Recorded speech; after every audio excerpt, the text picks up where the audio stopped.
Hi, I'm Frank Hagee. Today we're going to talk a little RPO football. What I have drawn up here is a base 2x2, 10 personnel, one running back, no tight ends, 4 wide receiver set. Most people would call this doubles. 2 receivers on the right, 2 on the left. We're facing a 4 down lineman, 3 linebackers, 4-3, cover 2 high safeties, looking defense. Okay, we're going to talk about scheme, not a whole lot about technique here. Now, the quarterback's going to call a play. This is all one play. Okay, so he's going to call whatever he calls. Everybody has a little different language. He's going to call this play. He's going to come up to the line of scrimmage. The first thing he's going to do is look for the easy throw. He's going to look into the boundary. A lot of people would call this the gift or the dump off. He's going to look for the easy play. He's going to count numbers. He's going to see in the boundary, do I have 2 over 2? Or do I have an uncovered player in the boundary? Okay. In this situation, he does. Now, if they had a linebacker out here, he would not. But they have their linebacker, the weak side inside linebacker, all the way in the box. He has 2 over 2. He has an uncovered player. So why would he do anything else other than throw it back here? Okay. So base play back here would be a slip screen, quick screen to the outside receiver. He's going to take a couple steps, try to get the defensive back to back up, come back to or slightly behind line of scrimmage, shows numbers to the quarterback, look to receive the football. The inside receiver is going to run and block the most dangerous. Through film study, you'll know by this look, the most dangerous is probably this corner, right? He's the only guy up there, so he's going to block the corner. If the corner were to disappear, and he knows somebody else is screaming downhill, probably the safety, he would run, oh, he's backing up, and redirect. I'm going to block that player who just became the most dangerous player, the most dangerous to tackle the guy with the football. So this situation right here, the quarterback would catch the football. He would throw it quickly, probably no laces, as quick as he can. He's going to flick it out here to this receiver. He's going to have his numbers of the quarterback. He's going to push it uphill. He's going to play off this block. Again, he'll know through film study and base football savvy that corner is probably going to keep the edge. He's going to try to stick it up the seam right here while everyone else rallies for the tackle. Okay? It's a very safe throw. Worst case scenario is usually this corner just blows up this block. Okay? But if that block is any good, you've got a good football play. So that's option 1. So no matter what, those players are going to do the same thing no matter what happens in this multi-dimensional play. Okay. Now, this is also called a run play at the line of scrimmage. This would be inside zone left. Okay.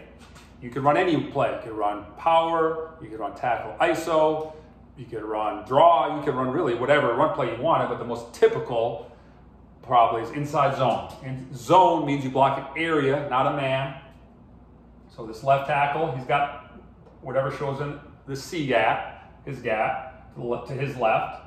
The gap to his left will be known as the B gap, left guard. Tack center is going to come back to his A gap to his left. His gap to his left, left guard, and A gap. Right tackle is going to come to what they call the B gap. But anyway, the gap to the run side, whoever shows in that gap is their player. They're trying to get hands inside, move off line of scrimmage, all that stuff. You know, you could go on all day about how exactly to block this, but the simplest way, he's got one man, one gap typically, any defense. He's going to block this guy. Okay. The Will's going to block here. He's going to block here. Mike's probably there. Okay. Now, when would we get to that? We would get to that if the Will linebacker was out here. Okay. Now, that means they're probably going to have to center up their Mike linebacker. Okay. Now, if we got that look, right, now the quarterback is going to probably put his hands inside and run the football because really you only have a 5-man box right now. So the quarterback's got to decide, can he get to that quick screen or not? If he can't, if he's too far inside the box, which would probably be here, he can't get there, he's going to throw it. If he's wide enough, now he can get to the quick screen. Well, now he's going to go to the run phase of the game because technically we only have a 5-man box. Now, how are you going to handle the Will? There's 2 different ways. One, you could make a call. The quarterback could make a call that tells everybody, hey, we're going to run it. We're not throwing it. The slot could abort mission, and you could go block the Will, which is the best way to do it, but also is another step. A lot of people will just run this no matter what, okay? And then take care of the will with a run, saying he's too far out of the box. Okay? And then we'll block gap. So we'll come here. If he stays in that gap, right, we'll block him. If he folds into the next gap, then the guard's got to overtake him, and he would climb to the will. Okay, but anyway, so he's going to block his gap. He's going to block his gap. Now his gap could be the Mike. It could be the will. Whoever's in his gap. We're going to block the nose. We're going to block this, the A gap, probably the Mike. We're going to block the B gap, the tackle. Okay. All right, so now we're going to handle him. Probably end up looking something like that. Okay, he's going to get hand here, come here, probably get there, whatever. Okay, there's different ways to do it, but that would be a base way to do it. Now the quarterback's going to put his hands in, and we're going to press the B gap with the running back. Okay, and he's going to make his cut based off of the block and what the nose guard does. Okay. Now we can hand it off. Crease it in there, have a football play. Okay? Now, the quarterback, while he's doing this, he's going to be looking over at this end. Okay? He's going to be looking at that end. While you see, he's got his hands inside, he's riding this running back, he's looking here, this player's unblocked. If this player squares up and takes the quarterback, so the end does one of these, they call it surfing, right? Then he's just going to hand it off. Now we've got 1, 2, 3, 4, kind of 4.5 guys with 5 blockers plus a running back. That's pretty good odds. Then maybe we could cut it, that we can make a play up in this B gap, A gap, maybe all the way backside B. Okay, who knows? Now, if the end chases it down the line, okay, now the quarterback's reading the C gap player, right? Typically would be the end in a 4-man front, but he could disappear. He could blitz a Sam. It could be another player. But typically, he's going to read the C gap. He's going to always read the C gap player, who would typically be the end. You know, if the end chases, he's going to pull the quarterback out. Now he's going to press fairly tight off the alley, maybe a yard outside where the tackle started. He's going to come off the alley. He's going to have the ball, but he's going to be in a position where he's got it tucked, but he can throw it real quick. Okay, because he's now going to read the Sam, the outside linebacker on that side. Most people call that the Sam. Okay? If the Sam folds in, now over here we have a similar play to this. We would typically run the bubble screen, bubbles to the middle receiver. The middle receiver is going to run a couple steps upfield, then back up, shows numbers to the quarterback. So look, boom, numbers to the quarterback back here. Okay. Now the outside receiver is going to block the most dangerous, going to run the corner, right? That would typically be your most dangerous player. If he disappears, sinks, then somebody else is coming hot to the play. He's going to block that person. Okay.